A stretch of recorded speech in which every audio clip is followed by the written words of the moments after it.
جی کل وہ اس میں سوری آتی ہے سورۃ الاحزاب احزاب میں جو ہے نا جی ان المسلمین والمسلمات والمؤمنون والمؤمنات والقانتین والقانتات، تو یہ مسلمات یہ مؤنث کی علامت بھی ہے اور اسم کی ہے. تو مؤنث بھی جو اسم ہوگا اس کے آخر میں الف تا آئے گا یا گول تا آئے گی. جیسے ہم لکھتے ہیں مسلمون،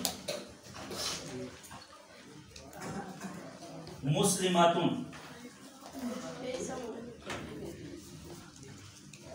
یہ بھی عورت کے لیے آتا ہے. مسلمان عورت، مسلمان مرد، مسلمان عورت. گول تا اور الف تا یہ اور سادہ تا یہ تینوں علامت ہیں مؤنث کی اسم کی. تو لہٰذا یہ ٹوٹل 5 بن گئی، جس سے ہمیں پتہ چل جائے گا یہ اسم فعل ہے یا حرف ہے یا اسم ہے. تو لہٰذا یہ اس کے بعد فعل کی پہچان کیا ہے. کل ہم نے پڑھا تھا دوسری قسم کلمہ کی فعل ہے. فعل کی پہچان کے لیے کچھ الفاظ ہیں، یہ آپ کو کلیئر ہوگا. ہم اس کو ریز کر دیں جی.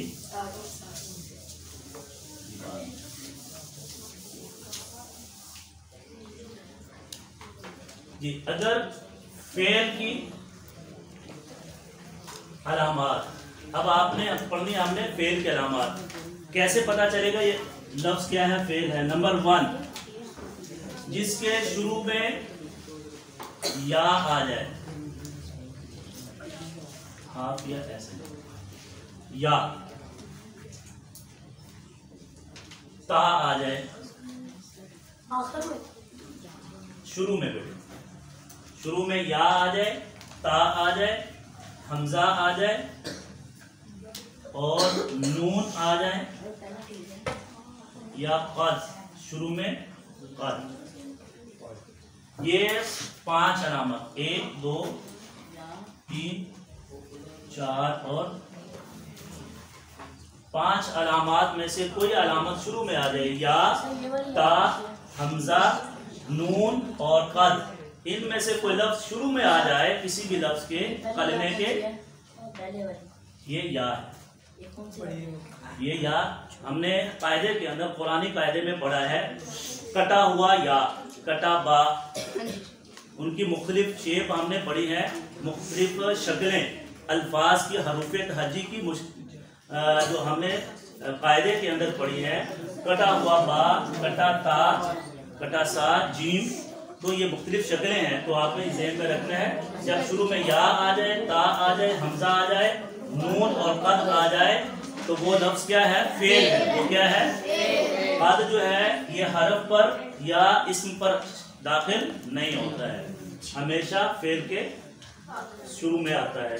اسی طرح اگر آخر میں جو آخر کی علامات ہے، یہ ہے شروع کی علامات، اس کو آپ ایسے لکھ لیں، شروع کی علامات اور آخر کی علامات. آخر میں جو علامت آئے گی فعل کی وہ کون سی ہے؟ نمبر 1 تا زبر تا، تا زیر تی. نمبر 3 تا پیش تو، اور نمبر 4 تا جزم یا ساکن تا، اور نمبر 5 نون شاد جزم شاد کے ساتھ نون، نون مشدد اسے کہتے ہیں. یہ 5 ہیں آخر کی علامات. اگر کسی کلمے کے آخر میں ان 5 میں سے کوئی علامت ہو تو وہ کیا ہوگا؟ فعل ہوگا. مثال کے طور پہ یہاں پر ہم ایک ایک مثال لیتے ہیں.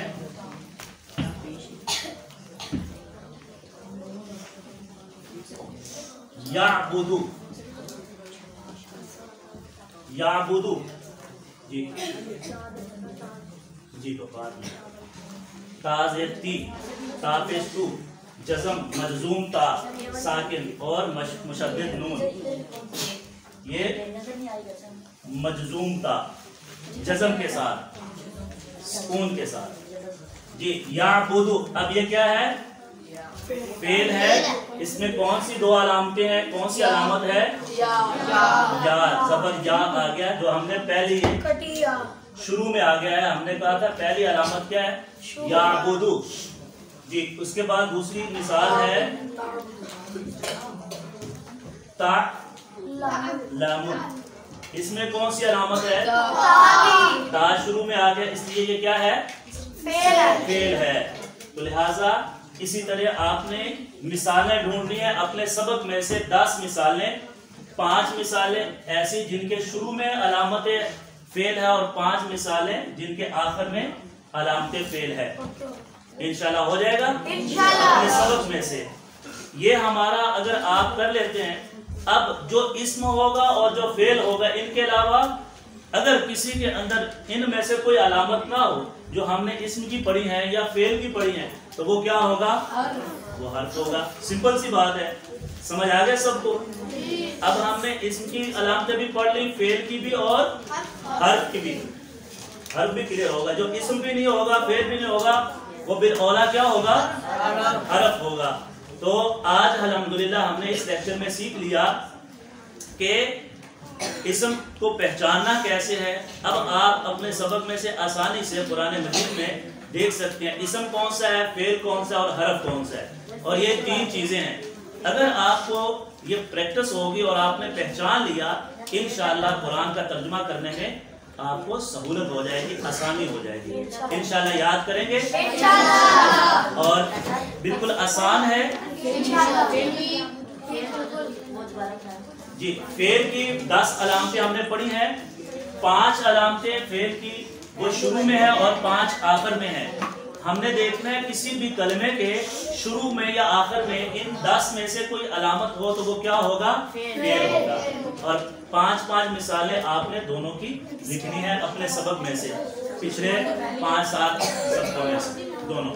اللہ تعالیٰ ہمیں قرآن مجید کو سیکھنے اور آگے سکھانے اور پھیلانے کی توفیق عطا فرمائے، اور قرآن کو پڑھ کر اس کو یاد رکھنے اور اس پر عمل کرنے کی توفیق عطا فرمائے۔ رب زدنا علما، اللہ ہمارے علم میں عمل میں اضافہ فرمائے۔ سبحانک اللہم و بحمدک، اشہد ان لا الہ الا انت، استغفرک و اتوب الیک۔